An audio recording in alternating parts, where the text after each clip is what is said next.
Para não falar ainda da carta de Tiago, da carta de Judas, discípulo de Jesus, para não falar da carta aos Hebreus, para não falar das 3 cartas de João, escritas em épocas diferentes por autores diferentes, mas todos dizendo a mesma coisa.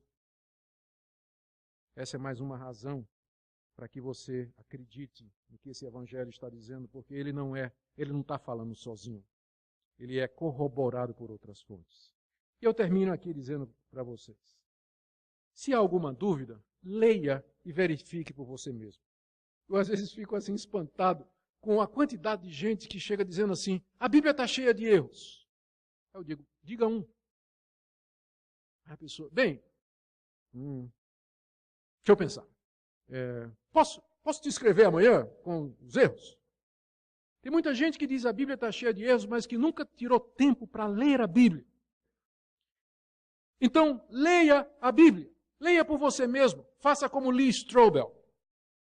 Lee Strobel era um jornalista, é vivo ainda ele, era um jornalista ateu, escrevia uma coluna no Tribune de Chicago, tem um mestrado em Direito pela Universidade de Yale. Um dia a mulher dele chega para ele e diz assim, Lee, eu me tornei crente. Meu Deus. Ele diz isso, ai meu Deus, acabou meu casamento, acabou, eu gostava tanto dessa mulher, mas agora ela virou crente. E ele diz, se preparou para o pior. Ele disse assim, eu imaginei que minha mulher ia passar, não ia querer nem ter sexo comigo. Ia virar uma chata, ir para a igreja todo domingo, meter o nariz naquela Bíblia. E aí ele ficou impressionado que a mulher de fato mudou, mas para melhor. Mudou o caráter da mulher, a vida da mulher mudou. Ele disse, não, eu tenho que ver o que é que mudou a vida da minha mulher. E ele, como era jornalista, ele disse, eu vou investigar. É o jornalista investigativo ele. Durante 2 anos, Lee Strobel começou a pesquisar a Bíblia, arqueologia, filosofia, apologética. Ele disse que viajou aos Estados Unidos de norte a sul, conversando com pastores, com ateus, com céticos, e depois de 2 anos, adivinhe, ele se converteu. Lee Strobel. Já escreveu, virou crente. De verdade. E esse homem agora, à semelhança do apóstolo Paulo, dedica a vida dele a escrever livros em defesa do cristianismo. Eu só digo a você o seguinte, pelo menos conceda à Bíblia o benefício da dúvida. Leia por você mesmo.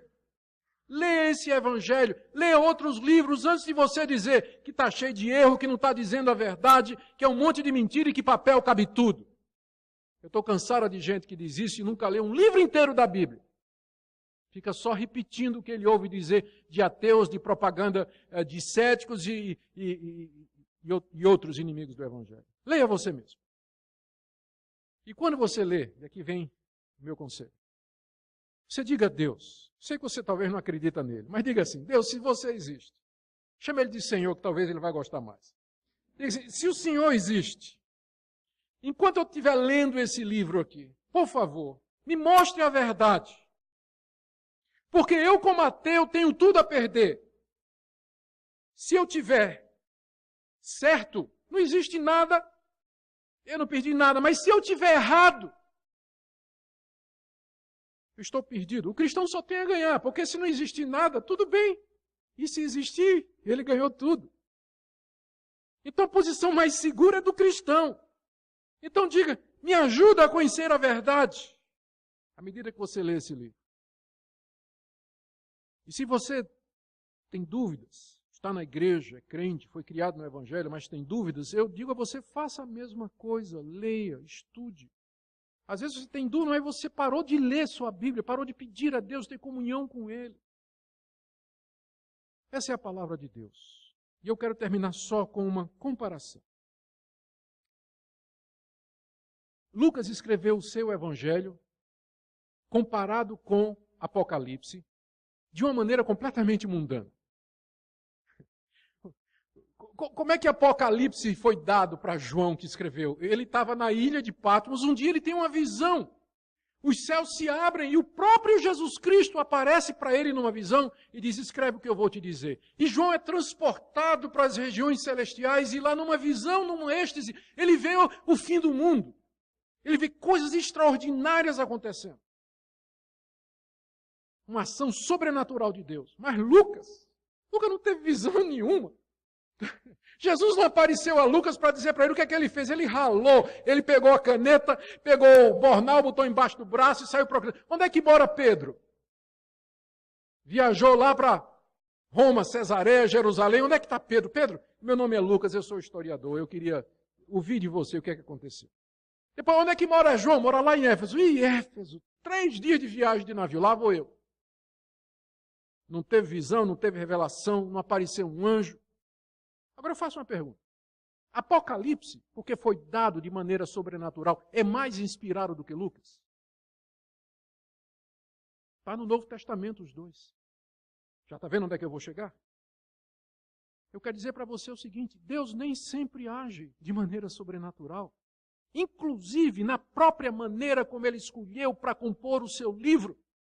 Tem hora que Deus usa meios naturais, como Lucas, que teve que fazer uma detalhada investigação, teve que ler manuscrito após manuscrito e dizer isso aqui não presta, isso aqui está bom. Mas João estava na ilha, de repente os céus se abrem, a glória celestial invade aquele lugar.